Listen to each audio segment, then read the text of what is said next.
When I left the orphanage, they gave me a key to a barn sealed since 1958. What I found inside saved me. And if you've ever felt like your entire past was a locked door, a story you were never told, then maybe this is for you.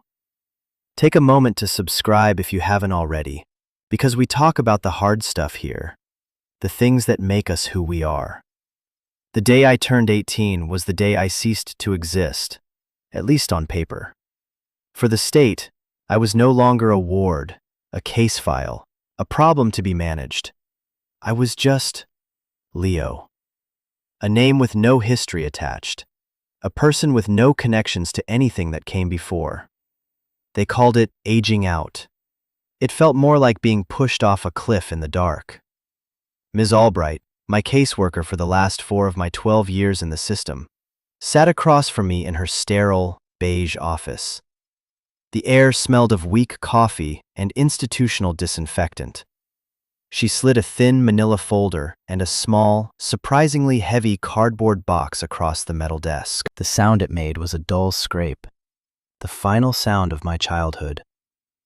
"This is it, Leo," she said, her voice attempting a warmth it couldn't quite achieve.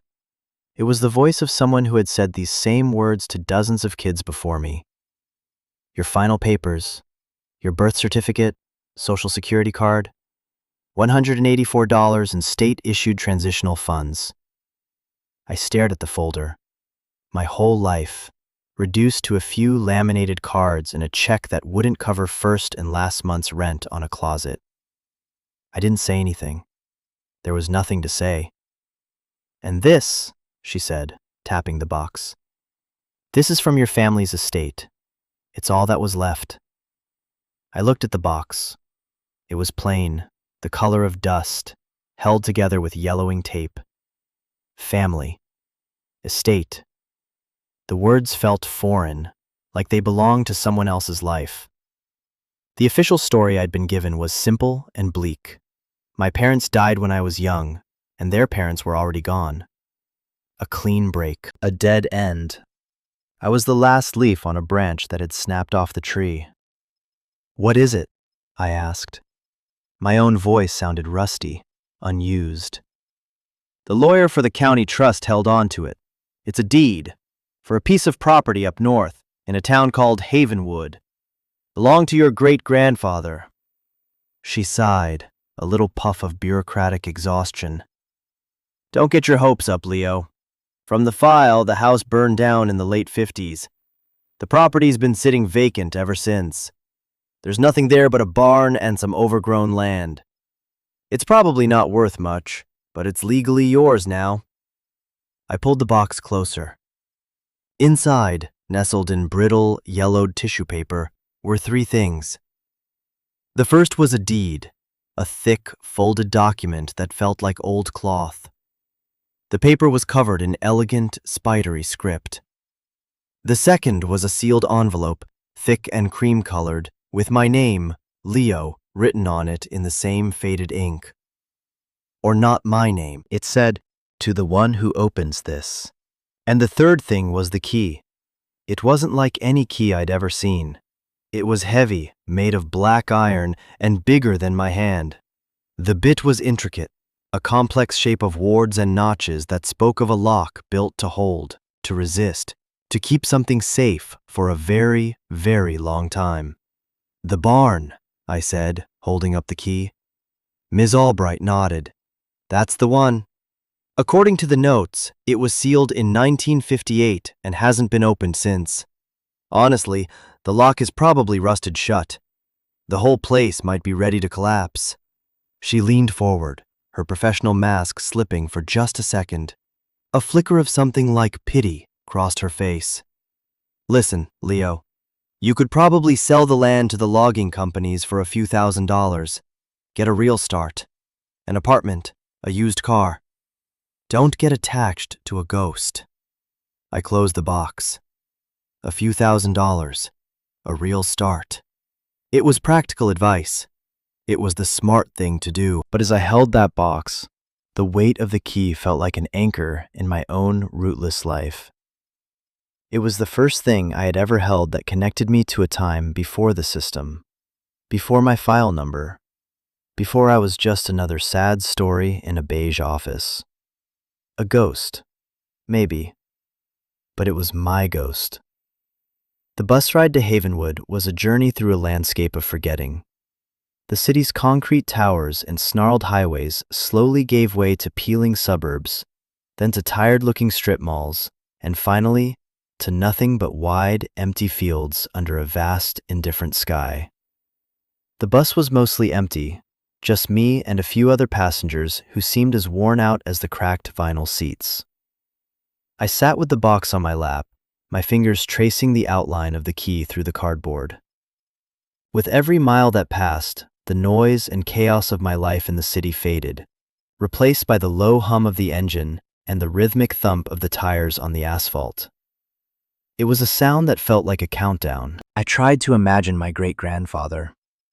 What kind of man seals a barn and walks away? What kind of life did he have on this land that was now, impossibly, mine? The file was thin on details. Arthur Vance, born 1905, wife, Eleanor. One son, my grandfather. And then, in 1958, a single notation. Relocated. No destination, no reason, just gone. The same year the house burned, the same year the barn was sealed. It was a story with a giant gaping hole in the middle of it, a hole I was now traveling toward at 60 miles an hour.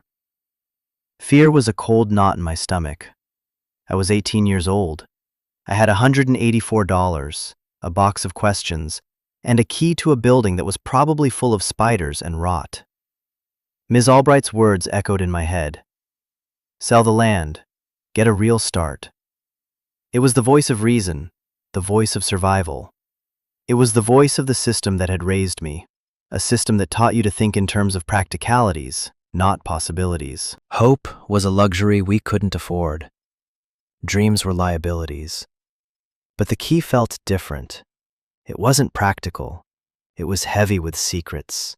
It promised nothing but a look inside a place forgotten by time. And for someone who had no past, the slim chance of finding one felt more valuable than any amount of money. The bus wheezed to a stop at a crossroads marked by a single, blinking yellow light. A sign, faded and peeling, read, "Welcome to Havenwood, population 412. The bus driver, a man with a tired face and a kind smile, looked at me in the rearview mirror. "This is you, son." I stood up, my legs stiff. I grabbed my single duffel bag, the box tucked under my arm. As I stepped off the bus, the door hissed shut behind me, and it pulled away, leaving me in a cloud of diesel fumes and a profound, unnerving silence. The air was different here. It was clean and sharp, smelling of pine and damp earth. The town, if you could call it that, consisted of a gas station with old-fashioned pumps, a general store with a wooden porch, and a handful of houses set far back from the road. It was a place that time had not so much forgotten as politely ignored. I went into the general store. A bell chimed above the door. An old woman behind the counter looked up from her newspaper, her eyes sharp and curious over a pair of reading glasses. "Help ya?" she asked. "I'm looking for the old Vance property," I said. Her eyes narrowed slightly. The name clearly meant something to her. "The Vance place? No one's been out there in 50 years, more. Why are you looking for it?"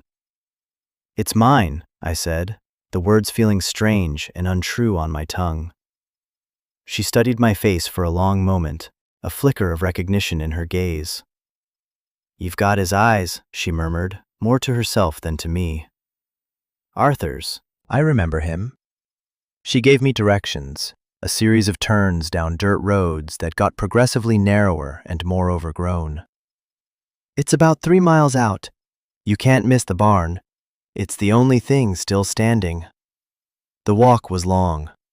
The gravel road crunched under my worn-out sneakers. The trees pressed in on either side, their branches forming a canopy that dappled the path in light and shadow. It felt like I was walking deeper into the past with every step. I saw no cars, no other people, just the sound of the wind in the trees and the frantic chirping of birds. And then I saw it. Through a break in the trees, standing on a gentle rise, was the barn. It was immense, far larger than I had imagined. Its wood was weathered to a silver gray, like the bones of some ancient creature. The roof sagged in the middle, but it was still intact. To one side, I could see the collapsed stone chimney and blackened foundation of a house, now almost completely swallowed by weeds and wildflowers. This was it. This was my inheritance, a ruin and a locked box.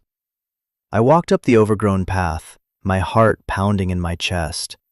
The scale of the barn was intimidating. The main doors were huge, at least 15 feet high, made of thick, cross-braced planks. And in the center, binding them together, was a massive hasp and a padlock. It was an old, formidable thing of pitted iron, covered in a thick crust of orange rust. It looked less like a lock and more like a permanent seal, a promise made to time itself. I put my duffel bag down and took the key from the box. It felt cold and solid in my trembling hand. I looked from the key to the lock. They were made for each other. I slid the key into the lock. It resisted, grinding against 60 years of rust and neglect. For a terrifying moment, I thought it wouldn't turn. I put my other hand on it, closed my eyes, and pushed with all my strength. There was a horrible screech of protesting metal, a sound that seemed to tear the silence apart. Then, a deep, resonant clunk that echoed in the quiet air. The lock sprung open. My breath caught in my throat. I pulled the heavy lock free and let it fall to the ground. It landed with a soft thud in the overgrown grass. I took hold of the massive wooden handle on one of the doors and pulled. It groaned, the wood scraping against the weathered floor, but it moved. I pulled harder, putting my shoulder into it, and slowly, a vertical slice of darkness appeared. A smell rolled out of that darkness, a smell from another time. It was the scent of dry hay, old wood, engine oil, and something else. Something clean and resinous, like sawdust from a freshly cut pine. It was the smell of a place where things were made, where work was done. A place that had been waiting. I pulled the door open just enough to slip through and stepped inside. The darkness was almost absolute. The only light was the single bright stripe from the door I'd left ajar. Dust motes, thick as insects, swarmed in that beam of light, disturbed for the first time in decades. As my eyes adjusted, the vastness of the space began to reveal itself. The ceiling soared high above me, lost in shadow, supported by massive, hand-hewn beams. The air was still and cold, like in a cathedral. The barn was filled with shapes, ghostly mounds covered in thick canvas tarps. They were silent sentinels in the gloom, their forms suggesting the things they protected. I could make out the shape of a large vehicle, the distinct silhouette of a tractor, and smaller, more ambiguous lumps that could have been anything. It was a museum of a forgotten life. I walked deeper into the barn, my footsteps echoing in the cavernous space. I ran my hand along one of the tarps. The canvas was stiff and brittle, and a cloud of dust bloomed at my touch. I felt a sense of reverence, of trespassing. This wasn't just an old building. It was a time capsule. My great-grandfather had sealed this place, and I was the first person to break that seal. In the back corner, partitioned off by a low wooden wall, was a smaller room, a workshop. I stepped inside, and here the feeling was different, more personal. A long, sturdy workbench ran along one wall, and above it, tools hung in neat, orderly rows. Saws with fine teeth, hammers of different weights, chisels with polished wooden handles. They were all covered in a fine layer of dust, but underneath, I could see they had been meticulously cared for.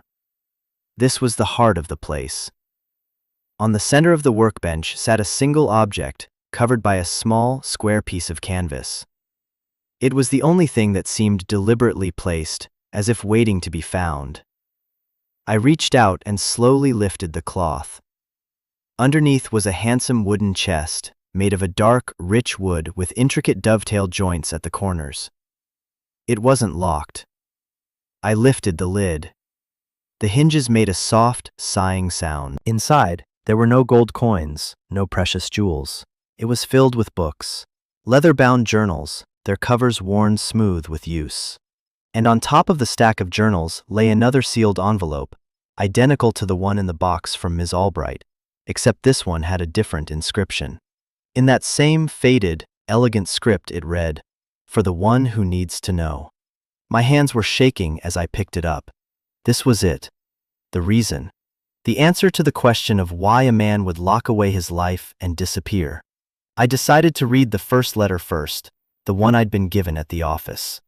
I sat down on a dusty wooden stool, the only light coming from the crack in the main door, and carefully broke the wax seal. The paper was crisp, and the ink was a faded brown. The words were a voice from the grave. "To the one who opens this," it began. "If you are reading this, then I am long gone, and you are likely a descendant of mine, standing in a place that was once my whole world. My name is Arthur Vance. This land, this barn, this was my home. I am sorry for what you have inherited. I am sorry for the silence, for the questions you must have. I did not abandon my family. I protected them." Reading those words, it was like a ghost was speaking directly to me, right there in the dusty silence of the barn. It was overwhelming. A story I'd been told my whole life, that I came from nothing, from a line of people who just disappeared, was beginning to crumble. And listen, if you've ever found something from your past, a letter, a photograph, a secret that just completely changed the way you saw everything, I want you to know that you are not alone in that feeling. It's a powerful, terrifying, and beautiful thing to have your reality reshaped. We're building a community here for people who understand that feeling, who know what it's like to dig for the truth. So if you're getting something from this, take a second to hit that subscribe button and maybe even drop a comment below about a time you uncovered a family secret. I promise you, I read every single one. I took a deep breath, the dusty air filling my lungs, and continued reading Arthur's letter. There is a story here that you need to know. The truth is not in any official record. The truth is in this barn. It is in my journals. Read them. Understand what happened here. And then, the choice will be yours. This place is not an abandonment. It is a promise. And a weapon. Use it wisely. Your ancestor, Arthur Vance. A promise. A weapon. The words sent a shiver down my spine. I put the letter down and turned my attention to the chest. I opened the second letter, the one from the workshop. It was shorter. "The world will tell you this is just dirt and rotting wood. It will tell you to sell it, to take the money and run. They will say your family gave up, that we failed. It is a convenient lie, told by those who profit from it. The truth is harder. The truth is that we fought, and we lost a battle, but not the war. The war is for this land, for our story. If you have the strength, the real treasure isn't buried here. It's in the work. It's in the fight. Don't let them have the last word." I sat there for a long time, the two letters in my hand, the silence of the barn pressing in on me. The weight of 60 years of secrets felt like a physical presence in the room. I looked at the stack of journals in the chest. That was where the story was. I took out the first journal. The leather was soft, the cover embossed with the year, 1955. I opened it to the first page. The handwriting was the same as the letters, but more fluid, less formal.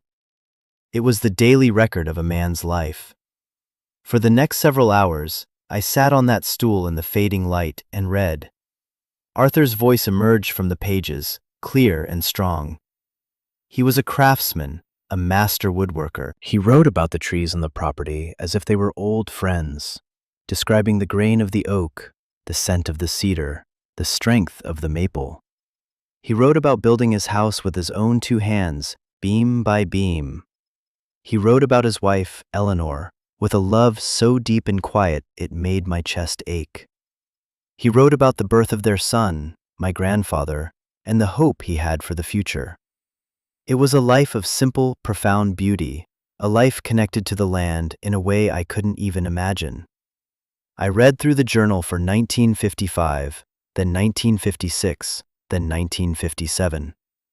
The entries were filled with the rhythms of the seasons, planting in the spring, harvesting in the fall, long winters spent in his workshop, crafting furniture that he sold in nearby towns.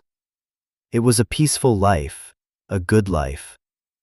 Then I opened the journal for 1958, and everything changed. The tone shifted on a specific date in March. The entry was short, tense. Silas Croft came by today, wants the land, offered me a price that was more insulting than generous. He wants to put a gravel quarry in the valley, says it's progress. I told him my progress is measured in tree rings, not truckloads of rock. He did not like that answer. Silas Croft. The name was a stone dropping into the placid water of Arthur's life. The entries over the next few weeks were filled with him. Croft was a wealthy, powerful man from a town over, a man who bought up land, stripped it of its resources, and moved on. He was used to getting his way. Arthur's refusal was a challenge he couldn't abide.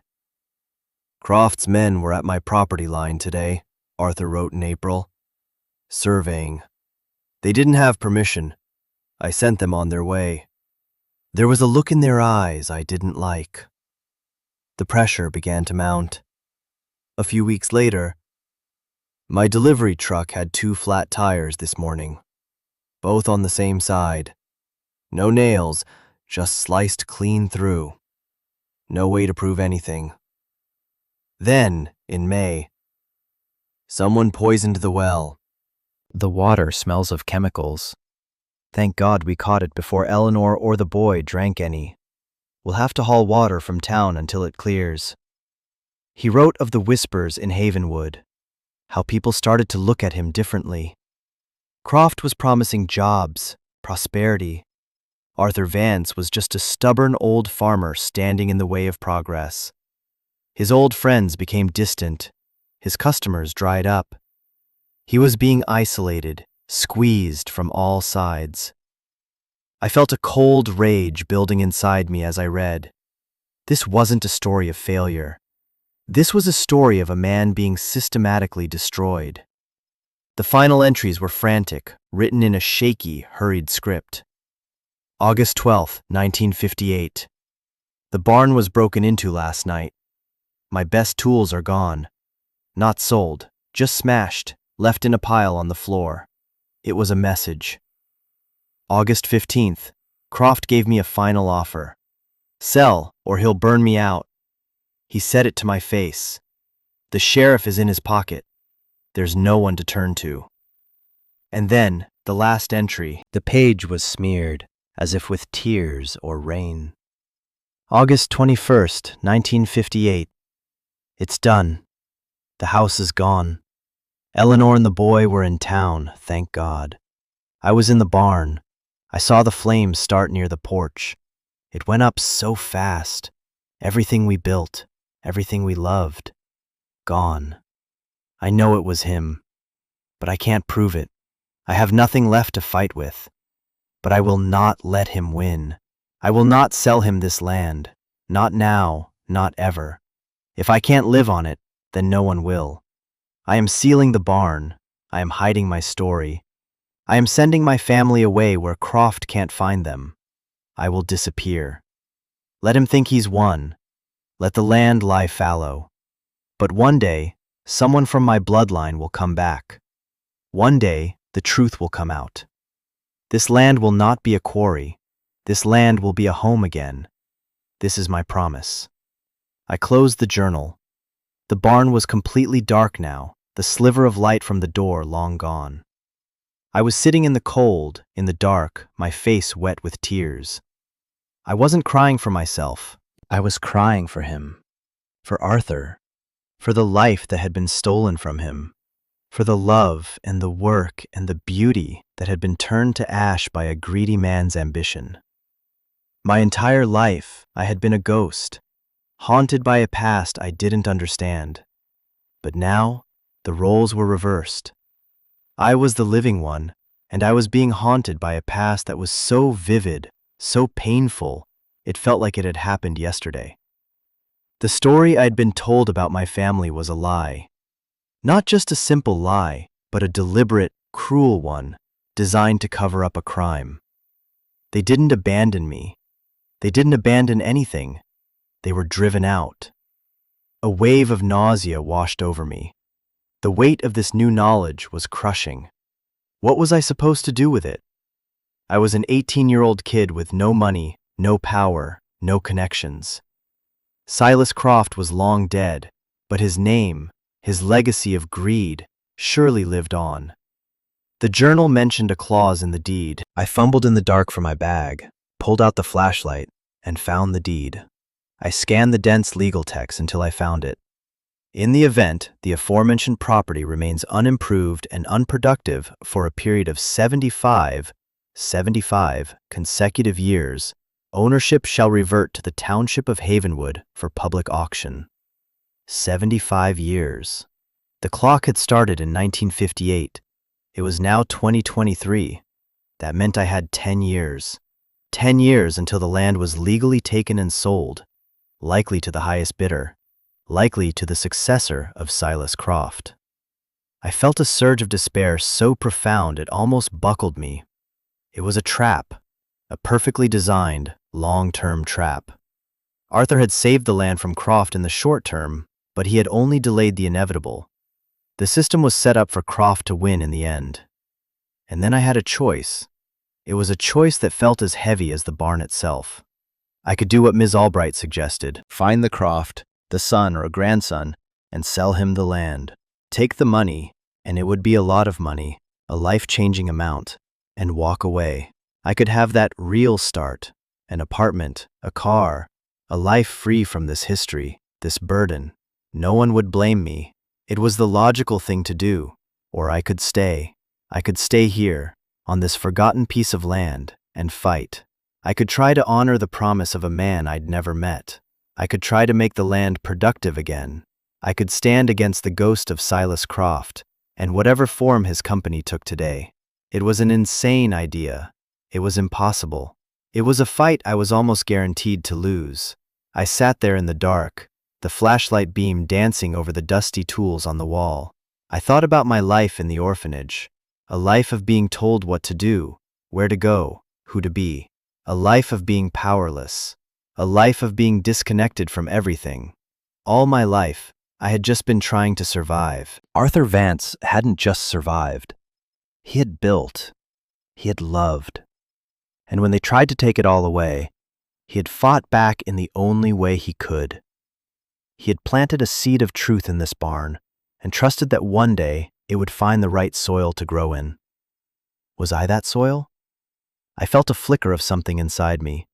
It wasn't hope, not yet. It was something harder. It was anger. A cold, clean anger.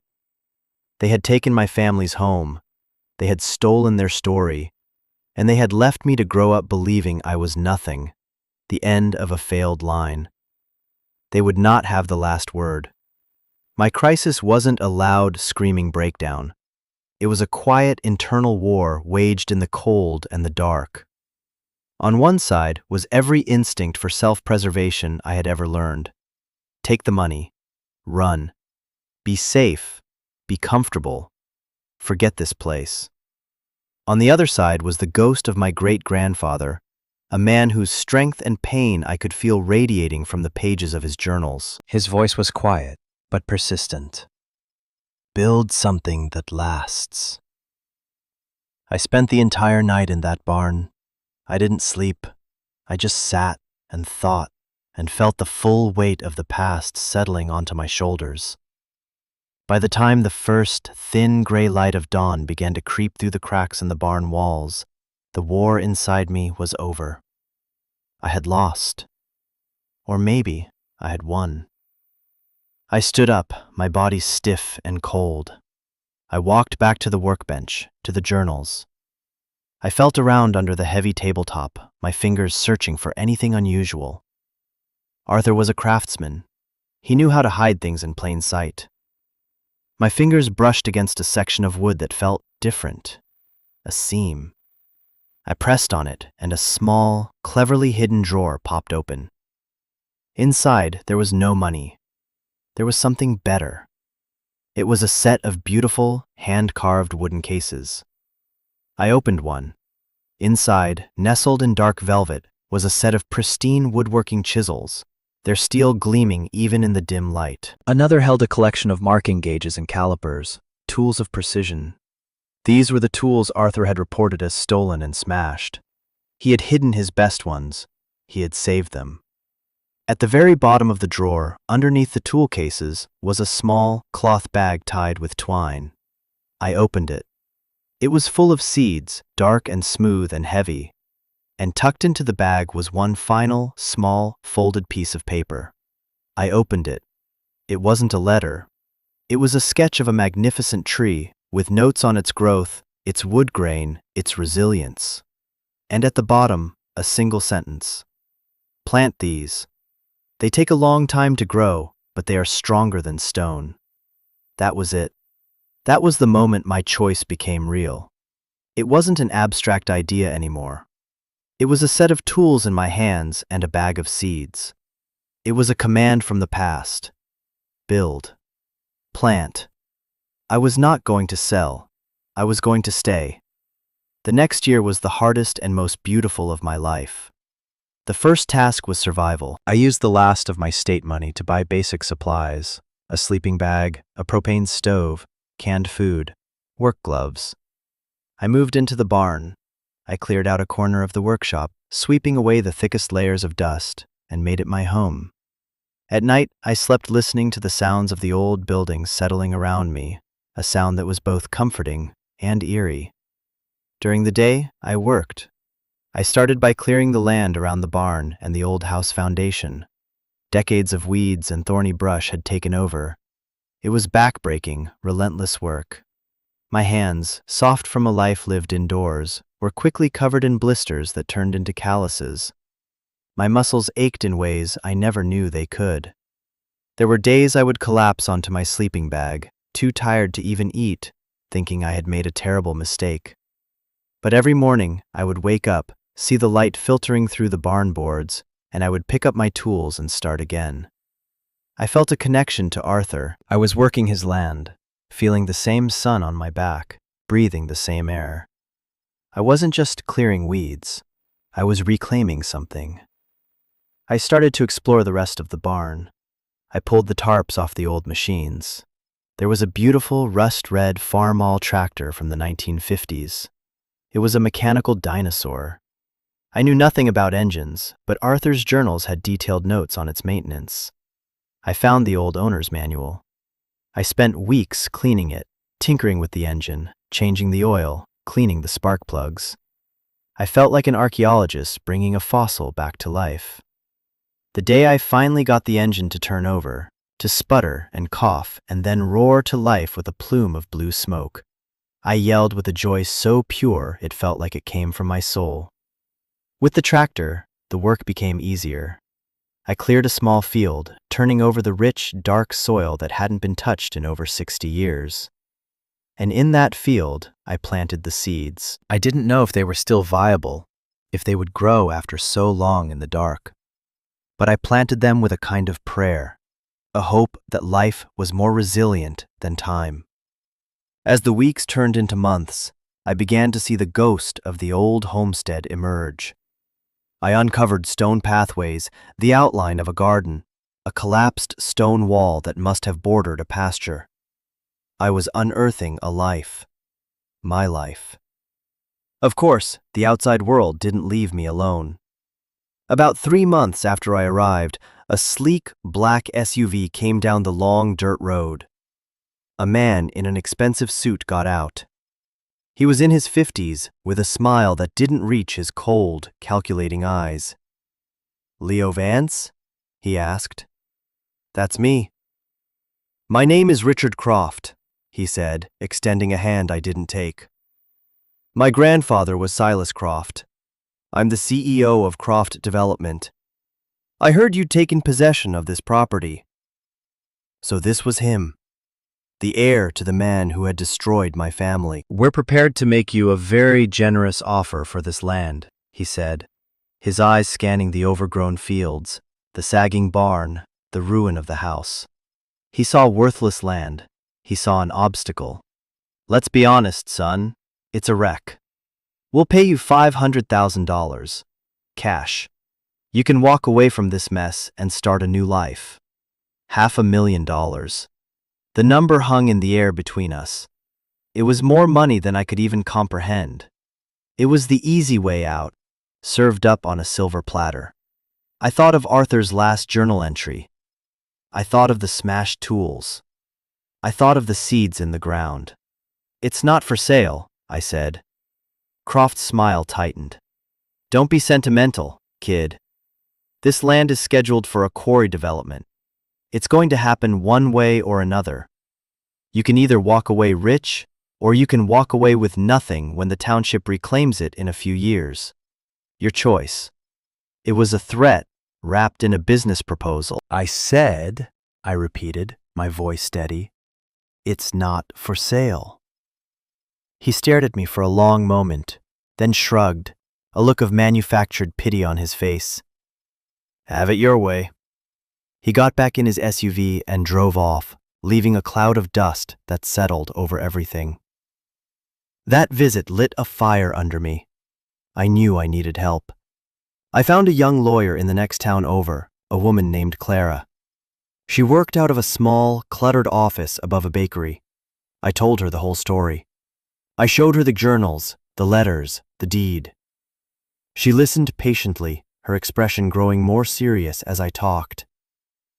"This is incredible," she said when I finished. "What the Croft family did was criminal, but proving it after all this time will be next to impossible. Their legal team will bury us." "I don't want to sue them," I said. "I just want to keep my land." She looked at the clause in the deed. "Unimproved and unproductive. That's the key. We need to prove that you are actively improving and making the land productive. We need to document everything. Every weed you pull, every seed you plant, every fence post you mend.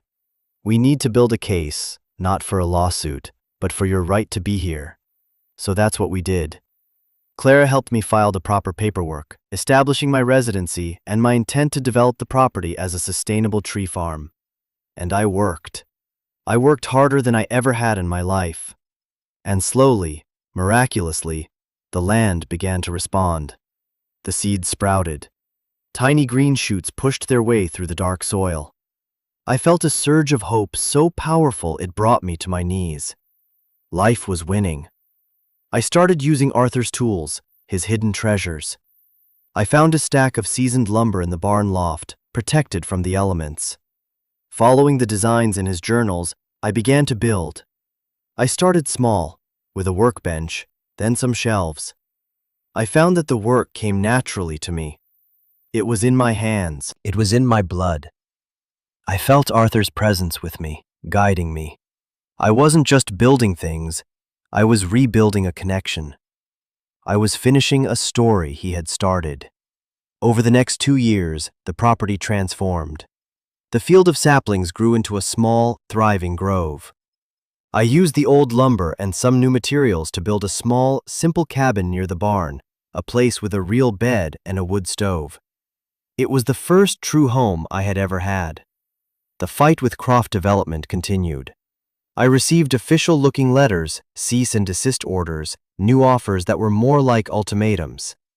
But with Clara's help, I responded to everyone, providing documentation of my work, photos of the growing trees, a business plan for my future tree farm. I was no longer an invisible, powerless orphan. I had a name. I had a purpose. I had a home. One evening, I was sitting on the porch of my new cabin, looking out over the land. The sun was setting, casting a golden light over the valley. The young trees, Arthur's trees, stood in neat rows, their leaves rustling in the breeze. The great gray barn stood behind me, a silent, watchful guardian. It was no longer a tomb of secrets. It was my anchor. It was the source of everything. I thought about what inheritance really means. I had inherited a piece of land, yes. But that wasn't the real inheritance. The real inheritance was the story in those journals. It was the strength in Arthur's promise. It was the resilience in the seeds he'd saved. He hadn't left me a fortune. He had left me a purpose. He had left me a choice: to be a victim of my past or to be the author of my future. The barn, sealed for over 60 years, hadn't held treasure inside. It held a truth that had allowed me to find not just my family, but myself. I wasn't the end of a broken line. I was the beginning of a new one, planted right here, in this soil, stronger than stone. So that's my story. Or the beginning of it, anyway. The legal fight with the Croft Company isn't over. But for the first time in my life, I'm not fighting just to survive. I'm fighting to build. That barn didn't save me by giving me wealth or safety. It saved me by giving me a reason to fight, a legacy to honor, and a place to call home. And maybe your barn is a different kind of locked place. Maybe it's a story you were told about your family that doesn't feel right. Maybe it's a memory you need to re-examine or a difficult choice you're afraid to make. The most valuable things we inherit aren't always the things we can sell. Sometimes, they're the things that ask us to be stronger, braver, and better than we ever thought we could be. If this story meant something to you, if it made you think about your own locked doors, then I hope you'll subscribe and become a part of this community. We're all just trying to make sense of the stories we've been given. Share your own story in the comments below. What did you inherit? A value, a skill, a story that was more valuable than money. I'll be down there, reading and listening, because every one of us has a story worth fighting for. Thanks for being here.